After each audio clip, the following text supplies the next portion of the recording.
तो dear students, last class में हमने देखा था कि हम परमुटेशन से रिलेटेड कुछ बातें कर रहे थे, मतलब अरेंजमेंट की बातें कर रहे थे कि अगर हमारे पास P, Q और R थ्री लेटर्स है तो इनको डिफरेंट वे से अरेंज करना था।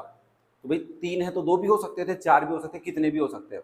बट अगर मैं इसको लिख के तुम्हें दिखाऊं तो सबसे पहले जैसे मान लो तुमने P को पहले रखा, Q और R। अब Q और R को दो बार चेंज कर सकते हो, R और Q लिख सकते हो ना। पी को पहली पोजीशन पे रखो, आर क्यू आर बना, फिर आर क्यू, तो ये डिफरेंट नंबर हो गए और वर्ड्स बन गए। अब तुम क्यू को आगे रखो तो पी आर, और फिर क्यू को आगे रखोगे तो आर पी, और ऐसे लास्ट में आर को आगे रखो तो क्यू पी, और फिर आर को आगे रखोगे तो पी क्यू। तो ये जो अरेंजमेंट्स है कितने हैं, 1 2 3 4 5 6 है। अब मैं इसी चीज को ऐसे भी समझा सकता हूँ कि मेरे को तीन पोजीशंस है। क्या है, तीन पोजीशंस है, वहां पे इन तीनों लेटर्स को अलग अलग तरीकों से अरेंज करना है। मतलब ये तीनों लेटर्स अलग अलग जगह पे होंगे तो अपनी वैल्यू अलग रखेंगे, ठीक है ना। मतलब पी फर्स्ट पोजीशन पे है तो ये कोड बन सकता है, ये कोड बन सकता है, कोड बोल सकता हूँ या फिर मैं वर्ड बोल सकता हूँ, पी आर क्यू, है ना, ऐसे। तो मैंने कहा देखो भाई, इस लेटर को या इस वर्ड को, इस पोजीशन को मैं इन तीनों लेटर में से किसी एक वे से, मतलब तीन वे से फिल कर सकता हूँ। फिर जो सेकेंड पोजीशन है वहां पे मैंने मान लो यहाँ पे पी रख दिया, तो मेरे पास तो अब क्यू और आर दो ही लेटर बचे, तो इस जगह को मैं दो तरीकों से फिल कर सकता हूँ, दो वे से फिल कर सकते हैं। सिमिलरली लास्ट प्लेस को वन वे से फिल कर सकते हैं, क्योंकि भाई मान लो तुमने यहाँ पे आर रख दिया तो क्यू ही तो बचा यहाँ पे रखने के लिए। अब मैंने तुम्हें दो केस समझाए थे, है ना, मैं वापस से चीज़ों को रिवाइज करवा रहा हूँ ताकि जो चीज़ हम पढ़ चुके हैं वो रिवाइज रहे, उससे रिलेटेड ही हम नेक्स्ट टॉपिक पढ़ेंगे। तो मैंने तुम्हें यहाँ पे बताया था कि पी क्यू आर से ऐसे वर्ड्स बनाने हैं जिनमें लेटर्स रिपीट नहीं हो, तो ये है नॉट रिपीटेशन वाला, है ना। एक होता है रिपीटेशन वाला, तो वो दोनों चीजें मैं रिवाइज करा रहा हूँ। तो 3 × 2 × 1 दैट इज 6। अब फिर से मैं तुम्हें बताऊंगा यहाँ पे वाई कौन सा रूल लगा है, फंडामेंटल प्रिंसिपल ऑफ मल्टीप्लीकेशन लगा है। काउंटिंग में मल्टीप्लीकेशन का रूल क्यों लगा है, क्योंकि तीनों काम करने कंपलसरी है हमारे लिए ना। अगर मैंने कहा रिपीटेशन नोट, ये है रिपीटेशन, रिपीटेशन नॉट अलाउड वाला, कि इसमें रिपीटेशन अलाउ नहीं था तुम्हारे पास। अब अगर मैं तुम्हें कहूं कि repetition is allowed, repetition is allowed, आप रिपीट कर सकते हो, तो आप कहोगे देखो सर यहां यहां और यहां, अब इनमें कौन से ऐड हो गए भाई, पी क्यू आर में कौन से ऐड हो गए, ऐसा भी एक लेटर ऐड हो गया P Q P, P P Q, ये वाले ऐसे भी लेटर्स ऐड हो गए, दो बार आना, तीन बार आना। तो आपका देखो सर, इसको मैं तीन तरीकों से फिल कर सकता हूँ, पी क्यू आर। सिमिलरली इसको भी मैं तीन तरीकों से फिल कर सकता हूँ, पी क्यू आर, क्योंकि मेरे पास ये तो रिस्ट्रिक्शन है ही नहीं ना, पी को दो बार ही लेना है, तीन बार भी लूंगा ना। मतलब यहाँ पे मैं पी क्यू आर में से कुछ भी रख सकता हूँ, यहाँ पे भी मैं पी क्यू आर में से कुछ भी रख सकता हूँ बच्चा। मान लो मैंने यहाँ पे पी रखा, यहाँ पे भी पी रखा।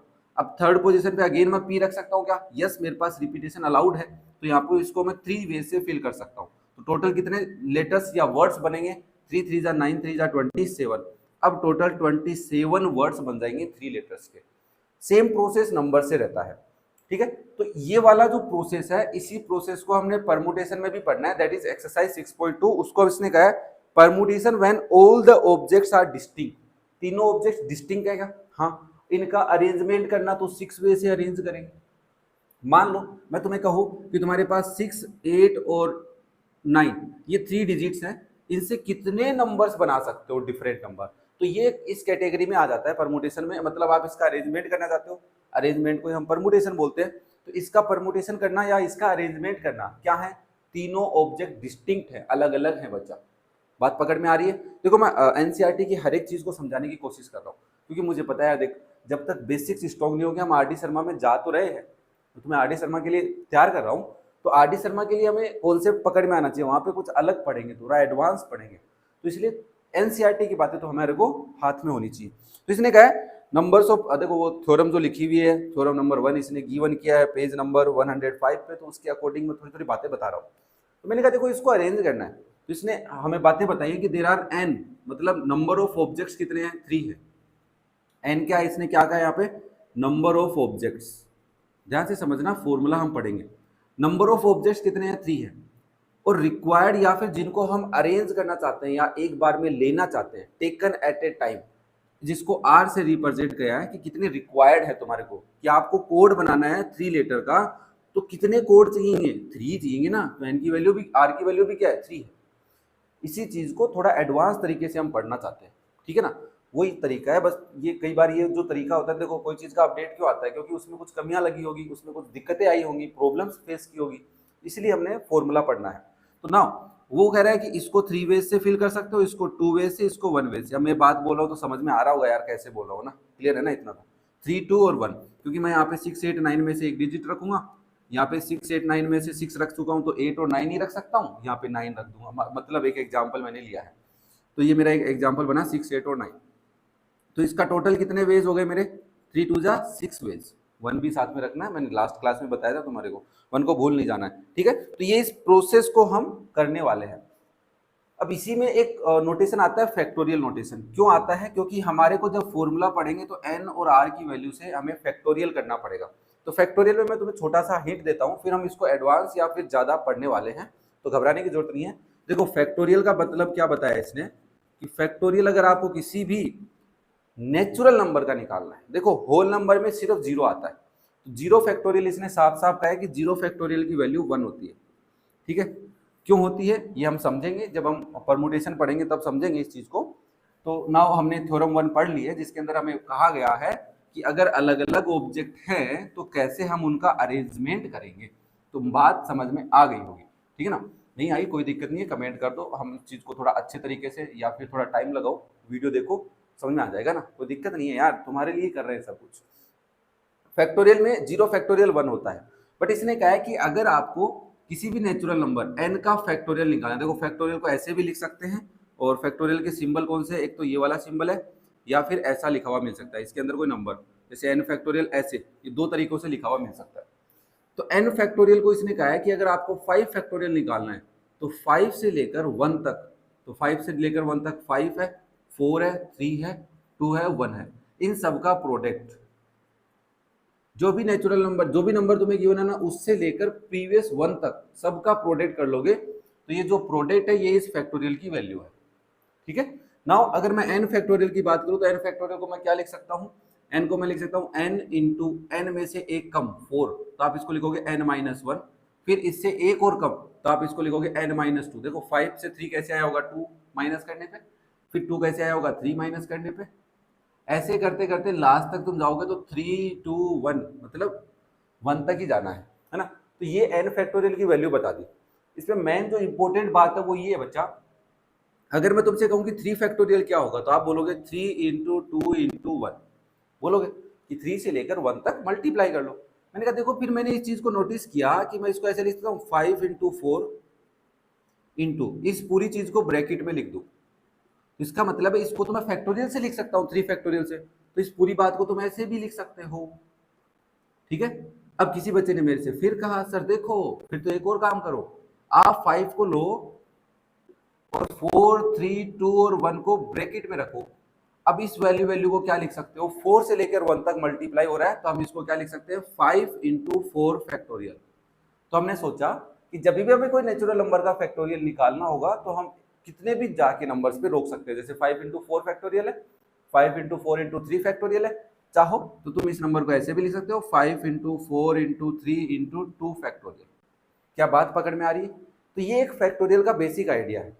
इसी चीज को थोड़ा अच्छे से समझो यार, देखो ये जरूरी है थोड़ा समझना। जैसे मान लो मैंने तुमसे कहा कि 19 फैक्टोरियल इसको सोल्व करो, तो एक बच्चा तो इसको ऐसे कर रहा है कि 19 इंटू 18 इंटू 17 इंटू 16 ऐसे करते करते लास्ट तक लेके आ रहा है 3 2 1।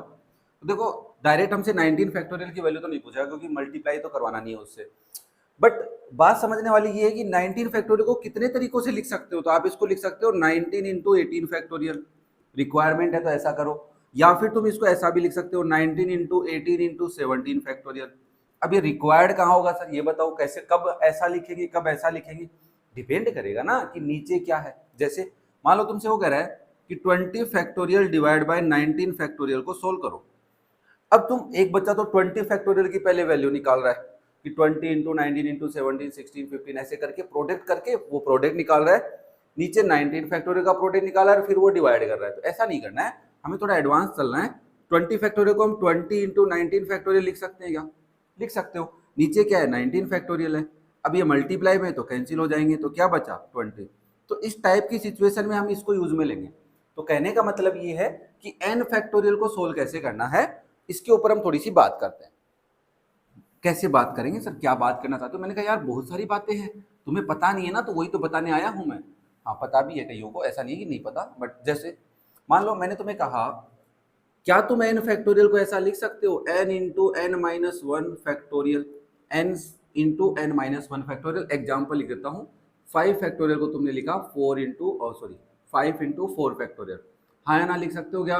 हाँ लिख सकते हैं ना, n में से एक कम 5 है, n यहाँ पे n में से एक कम, ठीक है। तो इसका मतलब n फैक्टोरियल को हम ऐसा भी लिख सकते हैं n minus one into n minus two factorial. तो आपने कहा जरूर सर 5 फैक्टोरियल ले लो या 6 फैक्टोरियल ले लो, उसको आप ऐसा भी लिख सकते हो 5 इंटू फोर इंटू थ्री, मतलब जहां तक जाएंगे लास्ट में रुकना है तो फैक्टोरियल लगा के रुक जाओ। जैसे गाड़ी लेके जा रहे हैं, रुकना है तो हैंड ब्रेक लगाओ रुक जाओ, तो वैसी बात है ना, हाँ न्यूट्रल जरूर कर लेना।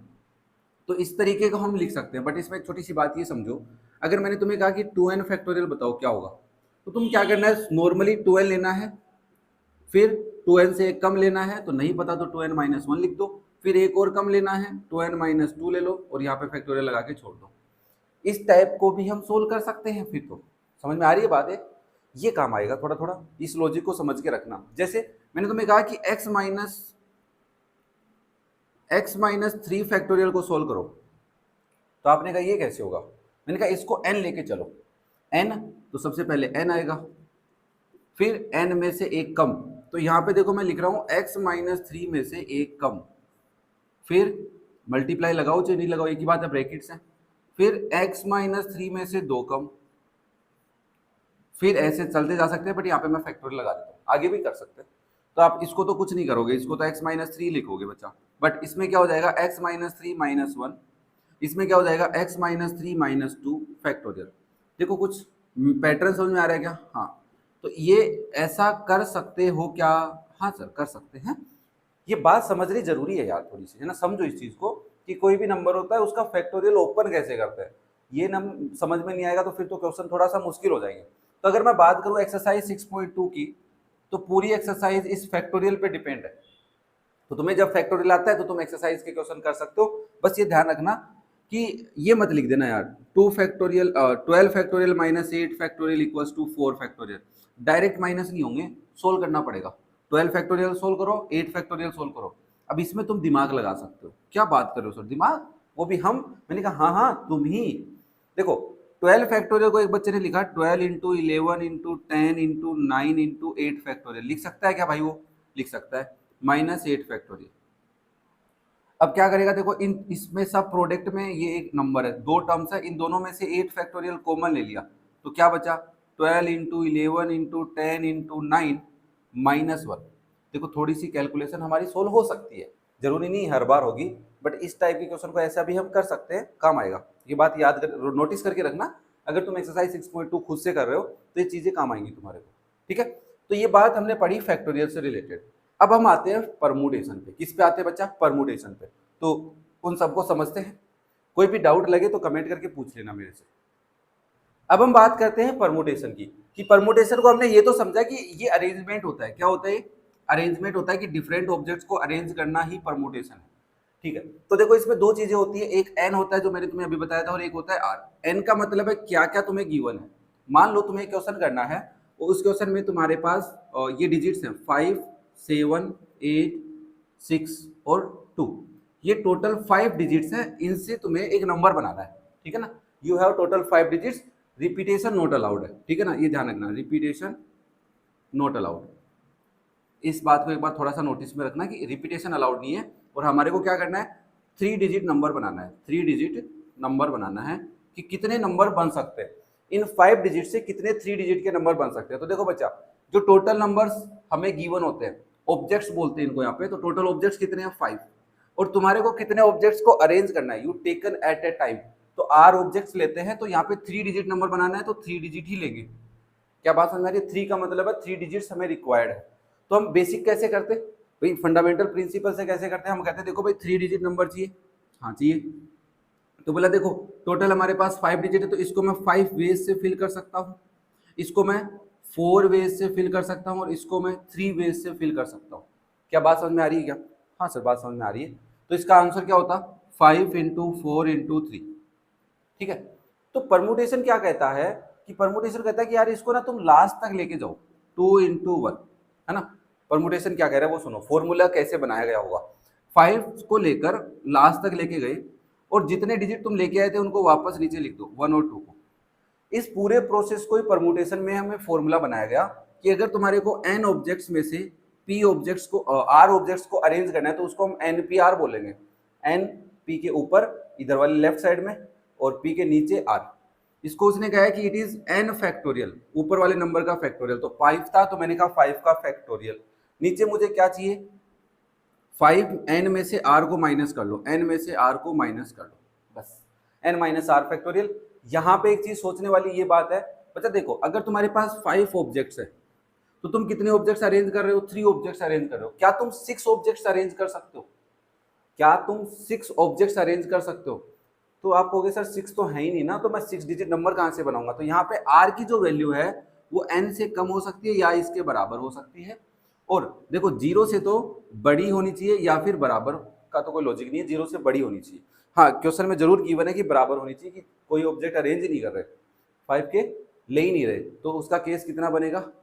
0। ठीक है ना।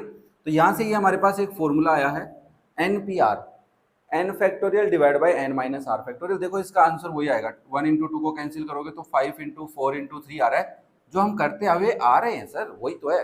तो देखो इस फॉर्मूले से भी यही आंसर निकलेगा, n फैक्टोरियल मतलब 5 factorial divide bye 5 minus 3 factorial. अब देखो ब्रैकेट में इसलिए मैं माइनस कर पा रहा हूँ, मैंने तुम्हें ये कहा था ना कि तुम 5 फैक्टोरियल माइनस 3 फैक्टोरियल तो नहीं कर सकते, इट इज नॉट 2 फैक्टोरियल, ये तो नहीं होगा।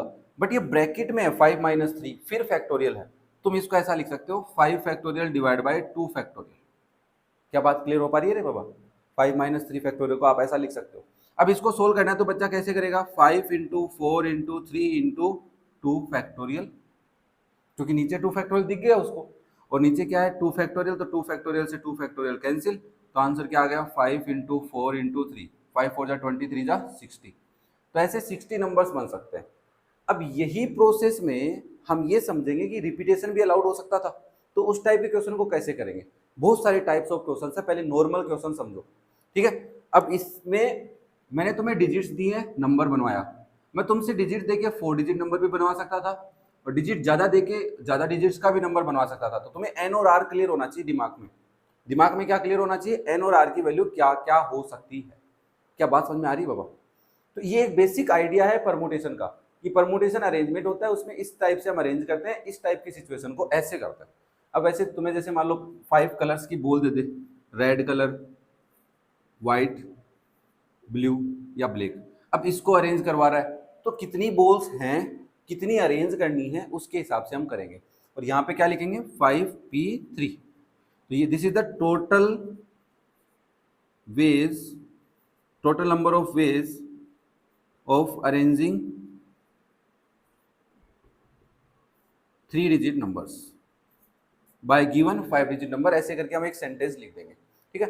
हाँ, प्रॉपर तरीके से अटेंड भी करना आना चाहिए तुम्हारे को क्वेश्चन। तो ये आपका फर्स्ट टाइप के, इसके अंदर टाइप्स मैं अब आपको बताने वाला हूँ, ठीक है ना। क्या पढ़ेंगे हम? टाइप्स पढ़ेंगे, किस टाइप के क्वेश्चंस हमारे पास आएंगे। जैसे बेसिक सा थ्योरम है वो अलग है ना। तो थ्योरम में सबसे पहले क्या था? Number of permutation of n different objects taken r at a time where repetition is allowed. Wow, कितनी बात बता दी है ना। अब देखो हमें मैंने तुम्हें कहा था ना रिपीटेशन अलाउड हो सकता है, तो यहाँ पे जब रिपीटेशन अलाउड होता तो यहाँ पे क्या लिखते? भी रिपीटेशन नॉट अलाउड है। मैंने तुम्हें एक केस लिया कि रिपीटेशन अलाउड है, तो मैं इसको इरेज कर रहा हूँ, तुम समझने की कोशिश करना कि अगर रिपीटेशन अलाउड होता, ध्यान से सुनना रे बाबा, अगर रिपीटेशन अलाउड होता तो तुम क्या लिखते? तुम कहते सर 3 डिजिट नंबर बनाना है, रिपीटेशन अलाउ है, ठीक है ना। तो आप कहते इसको मैं 5 वेज से फिल कर सकता हूँ, इसको भी मैं 5 वेज से फिल कर सकता हूँ, इसको भी मैं 5 वेज से फिल कर सकता हूँ, मतलब कोई भी डिजिट रख सकता हूँ, इसमें भी कोई भी, इसमें भी कोई भी। तो इसका आंसर क्या आता? 5 इंटू 5 इंटू 5 आता। तो उसी को इसने कहा है कि that is n to the power r, total arrangements, total number of ways कितने हो जाते हैं तुम्हारे? n to the power r। कि आपको अगर 5 डिजिट में से 3 डिजिट लेनी है और रिपीटेशन अलाउड है तो n की पावर r तुम्हारा सॉल्यूशन होगा। देख लो भाई, 5 की पावर 3 आ रहा है, और 5 की पावर 3 में 5 तुम्हारा n है और r तुम्हारा 3 है, ठीक है। तो एग्जाम्पल के साथ साथ मैं तुम्हारे फॉर्मूले क्लियर करते हुए जा रहा हूँ, फिर भी तुम्हें लगेगी यार नहीं समझ में आ रहा, नहीं पकड़ में आ रही चीज़ें। देखो नई चीज़ें हैं, मैंने तुम्हें स्टार्टिंग के फर्स्ट वीडियो में कहना स्टार्ट किया था कि जब चीजें नहीं होती है तो वाई जल्दी से नहीं ढूंढते, वाई मत ढूंढो जल्दी से, ढूंढना है वाई, मैं ऐसे नहीं कह रहा कि रटना ही है, बट वाई बाद में ढूंढो ना, पहले समझना तो पड़ेगा यार ये फॉर्मूला होता है ना। मैं रीजन बता रहा हूँ कि ऐसे ऐसे करके फॉर्मूला हम कनेक्ट कर पा रहे हैं चीजों को, तो फिर तुम इसके बाद वाले क्वेश्चंस में अप्लाई करो ना, दिमाग लगाना है, टाइप्स ऑफ क्वेश्चन में हम दिमाग लगाएंगे कि ऐसा ही क्यों हुआ, फॉर्मूले में ज्यादा दिमाग मत लगाओ, अदरवाइज फिर फॉर्मूले में अटक के रह सकते हैं अपन, ठीक है ना। अब हम बात करते हैं नेक्स्ट टाइप्स ऑफ परमुटेशन, मतलब परमुटेशंस के अलग अलग टाइप्स देख रहे हैं। अभी तक हमने देखा कि चीजें रिपीट नहीं हो रही थी, रिपीट का मतलब ये है कि जो ऑब्जेक्ट्स हमें गिवन थे वो रिपीट नहीं हो रहे थे, ऐसा कुछ ऑब्जेक्ट्स था कि 2 3 5 और 7 है, इससे नंबर बनाओ, है ना। अब हमारे पास ऑब्जेक्ट्स रिपीटेड हैं, क्या है, रिपीटेड है। जैसे मान लो मैंने कहा कि ये आपके पास नंबर्स गिवन हैं, इनसे ऑब्जेक्ट बनाइए ना, मतलब इनको अरेंज करिए आपस में। कहने का मतलब ये कि मान लो तुम्हें एक नंबर दे दे, नाम दे देता है ना, नाम दे देते हैं जिसमें 2 लेटर्स आते हो। जैसे मान लो एक गांव का नाम है BAZAR। अब उसने कहा कि इन लेटर्स को आपस में अरेंज करके डिफरेंट वर्ड्स बनाइए। तो मान लो, जैसे मान लो तुमने ना, ये दोनों आपस में भी तो इंटरचेंज हो सकते हैं, तो इसमें क्या लिखोगे, जब ये A1 और ये A2 है तो आपस में इंटरचेंज हुए तो ऐसा बना, है ना। तो ये दोनों डिफरेंट है या सेम है, सेम ही है भाई, ए तो सेम ही है ना। तो जब दो चीजें रिपीट हो रही होती है, एक चीज रिपीट हो रही है, 2 चीजें, 3 चीजें, 5 चीजें, कितनी भी रिपीट हो रही है, तो उनका अरेंजमेंट डिस्टिंक्ट अरेंजमेंट, ध्यान रखना। तो यहाँ पे जो तुम्हारे पास एन ऑब्जेक्ट्स हैं, क्या है, एन ऑब्जेक्ट्स, अभी तक जो हम पढ़ रहे थे उनमें डिफरेंट एन ऑब्जेक्ट्स थे, बट अभी एन ऑब्जेक्ट्स हैं जो डिफरेंट नहीं है। समझ पा रहे हो बात को, PAZAR, ठीक है ना, ये मेरे गांव का नाम है, तो उसके हिसाब से मैं तुम्हें बता रहा हूँ, है ना। मेरे को अचानक याद आ गया, तो गांव का नाम भी कहीं कहीं अपने को यूज में ले लेना चाहिए। तो मैंने कहा देखो भाई, अगर ये ए शिफ्ट कर लिया अपन ने, ये ए यहाँ लिख दिया और ये ए यहाँ लिख दिया, तब भी वर्ड में कोई चेंज नहीं आया, वही सेम वर्ड बन रहा है। समझ रहे हो बात को, ऐसे 3 बार भी हो सकता था, 4 बार भी हो सकता था, कुछ भी हो सकता है। तो हमने कहा इस चीज को बोलेंगे कि एन ऑब्जेक्ट्स हैं जिसमें से सम ऑब्जेक्ट्स आर अलाइक, कुछ ऑब्जेक्ट्स क्या है, अलाइक है। जैसे यहाँ पे P1 objects are alike, P1 का मतलब क्या है, यहाँ पे P1 का मतलब है नंबर ऑफ ऑब्जेक्ट्स जो सेम है, तो 2 ऑब्जेक्ट सेम है, ए और ए दोनों सेम है, तो यहाँ पे P1 की वैल्यू कितनी है, 2 है। तो इस टाइप का परमुटेशन अगर तुम्हें कैलकुलेट करना है, मतलब number of arrangements find out करने हैं, तो जो आपका NPR का फॉर्मूला है number of objects find out करने का, उसका ये फॉर्मूला नहीं रहेगा, n factorial divide by n minus r factorial, ये बिल्कुल नहीं रहने वाला है। तो टोटल नंबर ऑफ वेज इस केस में कैसे काउंट करेंगे, total number of ways equals to arrange the word या find the letter of word, ऐसा कुछ करके, तो वो हो जाएगा आपका n factorial divide bye P1 factorial. P1 factorial का मेरा मतलब है ये दोनों लेटर, ठीक है। कैसे, देखो, अगर मैं मान लो यहाँ पे एक तुम्हारा एग्जाम्पल ले लो ना, तो एक एग्जाम्पल हमारे को एग्जाम्पल नंबर 9 गिवन है, जो इस थ्योरम से, अब देखो इसमें मान लो ऐसा एक लेटर आ रहा है, जैसे मैं तुम्हारे पास इलाहाबाद लिख के दे रहा हूँ, इलाहाबाद। अगर मैं इस लेटर की बात करूँ, इस वर्ड की, तो इसने कहा है find the number of permutation of the letter of the word, इसको अरेंज करने के डिफरेंट डिफरेंट परमुटेशंस बताइए। तो आपने इसमें कहा देखो सर, ए जो है वो 4 बार आ रहा है, 4 टाइम्स ए आ रहा है, तो इसको हमने कहा P1, तो P1 की वैल्यू क्या है, 4 है, ध्यान रखना, ये कंफ्यूज हो जाते हो कई बार। और 2 टाइम्स क्या आ रहा है, L आ रहा है, ये P2 हो गया। डिफरेंट टाइप्स के एलिमेंट्स तो 2 हैं, और भी कोई है क्या, सर देखो ए को अगर आपने L को चेक किया उसके बाद में आपने देखा और कोई नहीं है, ए 3 बार है, L 2 बार है, ठीक है, सॉरी 4 बार, ए 4 बार है। तो इसका अगर तुम्हें अरेंजमेंट्स फाइंड आउट करना, total number of permutation find out करना होता, तो आप इसको लिखते n factorial divide bye P1 factorial और P2 फैक्टोरियल। P1 की वैल्यू क्या है 4 और P2 की वैल्यू क्या है 2, मतलब हम इसको लिखेंगे तब ऐसे लिखेंगे, there are A 4 times and L 2 times, that's why this is P1 is 4 factorial और 2 फैक्टोरियल। तो हमें क्या करना है, n का मतलब है टोटल लेटर, 1 2 3 4 5 1 2 3 4 5 6 7 8 9, तो इसको आप लिखते हैं 9 factorial divide bye 4 factorial into 2 factorial. ये तुम्हें करना पड़ता।